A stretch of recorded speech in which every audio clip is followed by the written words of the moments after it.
rencontre avec la population, et souvent les sapeurs-pompiers et les personnels qui œuvrent au sein de ce centre le soulignent, les personnes viennent se faire vacciner parce qu'elles attendent ce vaccin depuis longtemps. Elles sont souvent impatientes. Elles ont aussi un certain nombre de craintes, d'inquiétudes vis-à-vis de cette crise sanitaire et du vaccin. Et pour elles, le fait d'avoir obtenu un rendez-vous et de savoir qu'elles vont être vaccinées est plutôt une bonne nouvelle. Et elles arrivent un peu stressées parfois, mais surtout très satisfaites d'être là. Et soulignent systématiquement la bonne organisation, la gentillesse et la disponibilité des personnes qui œuvrent au sein de ce centre. Et qu'il s'agisse de personnel de Poitiers, Grand Poitiers, du conseil départemental, sapeurs-pompiers ou autres. Voilà, c'est une ambiance plutôt apaisée. Et les personnes qui passent beaucoup de temps au centre de vaccination et qui œuvrent à son fonctionnement apprécient énormément ces gestes et ces messages de reconnaissance à leur égard. Je suis préposé au niveau de l'accueil des gens, enfin le pré-accueil des gens, pardon. Pré-accueil des gens, c'est que je vois s'ils sont bien pris rendez-vous avec Doctolib. S'ils n'ont pas pris rendez-vous, eh ben, je leur demande de reprendre rendez-vous parce que tous les rendez-vous qu'on a actuellement ici sont pris que par Doctolib.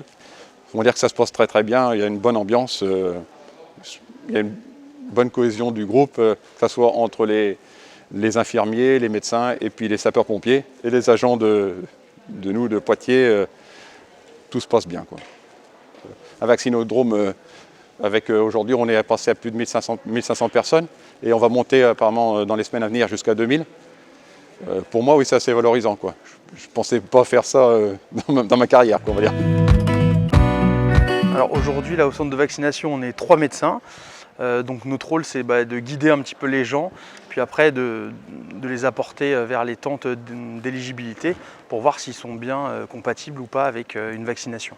Donc voilà, on essaye aussi d'aider les gens, de répondre un maximum à leurs questions. Et puis aussi, on les aiguille un petit peu parce que l'environnement, ce qu'on peut comprendre, est un peu anxiogène avec toutes ces tentes, les blouses blanches, voilà, c'est très vaste. Donc il y a aussi des gens qui sont un peu perdus et qui sont très stressés en fait à l'idée de venir ici. Alors aujourd'hui, c'est quasiment systématiquement actuellement le vaccin Pfizer, ARN messager en fait. Voilà, c'est le vaccin aujourd'hui qui est le plus répandu en France. Et aujourd'hui, le rapport bénéfice-risque il est toujours très en faveur de la vaccination. Et ce que j'essaye aussi de faire comprendre aux gens, c'est que s'ils attrapent la fameuse maladie à coronavirus, ils ont beaucoup plus de chances de faire une thrombose qu'une hypothétique thrombose avec la vaccination en fait. Et après, c'est aussi, on va dire, la seule manière de sortir un petit peu de la crise et d'essayer d'imaginer les choses autrement qu'avec un masque. Voilà.